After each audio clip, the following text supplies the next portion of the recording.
الرحمن السلام علیکم ورحمۃ اللہ وبرکاتہ۔ شب معراج کی رات یہ 4 رکعت نفل اس طرح ادا کر لیں، ساری زندگی کے گناہ معاف ہو جائیں گے۔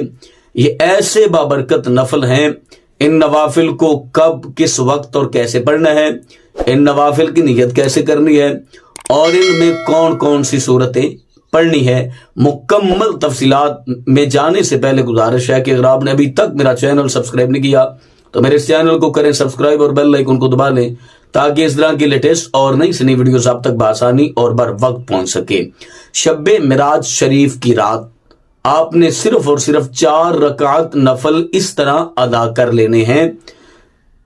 یہ ایسے نفل ہیں کہ ان کے ادا کرنے سے آپ کی ساری زندگی کے گناہ جو ہیں وہ معاف ہو جائیں گے، اور اللہ رب العزت نبی اکرم صلی اللہ علیہ وسلم کے توسل سے آپ کی ساری زندگی کے گناہوں کو معاف فرما دے گا اور آپ کو ایسے بنا دے گا کہ جیسے آپ ماں کی شکم سے اب دنیا میں تشریف لے کر آئے ہیں۔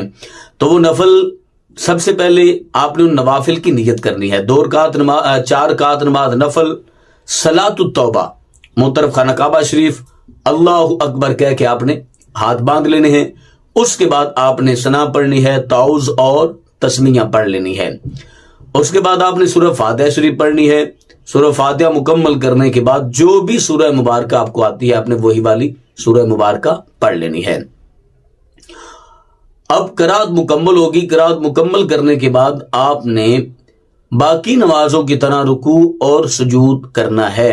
1 رکعت آپ کی مکمل ہوگی۔ جب آپ نے دوسری رکعت کے لیے کھڑے ہونا ہے سب سے پہلے سورہ فاتحہ شریف پڑھنی ہے، اس کے بعد جو بھی سورہ مبارکہ پڑھنا چاہتے ہیں آپ نے وہ سورت پڑھ لینی ہے۔ باقی نمازوں کی طرح رکوع اور سجود کرنا ہے۔ 2 رکعتیں آپ کی مکمل ہوگی۔ اب آپ نے تشہد عبدہ و رسولہ تک پڑھ لینا ہے۔ پھر آپ نے تیسری رکعت کے لیے کھڑے ہو جانا ہے۔ جب آپ نے تیسری رکعت کے لیے کھڑے ہونا ہے تو سب سے پہلے سورہ فاتحہ شریف پڑھنی ہے اور جو بھی سورت آتی ہے آپ نے وہی والی سورت پڑھ لینی ہے۔ باقی نمازوں کی طرح رکوع اور سجود مکمل کر لینا ہے۔ 3 رکعتیں آپ کی مکمل ہوگی۔ اسی طرح آپ نے چوتھی رکعت بھی ادا کر لینی ہے اور اس کے بعد آپ نے تشہد پڑھنا ہے، درود ابراہیمی پڑھنا ہے اور آپ نے دعا ربی جعلنی پڑھنی ہے اور سلام پھیر دینا ہے۔ اب نفل آپ کے مکمل ہو چکے ہیں۔ صلاۃ التوبہ کی نماز مکمل ہو چکی ہے۔ یہ صلاۃ التوبہ کی نماز پڑھنے کا مکمل اور آسان طریقہ ہے۔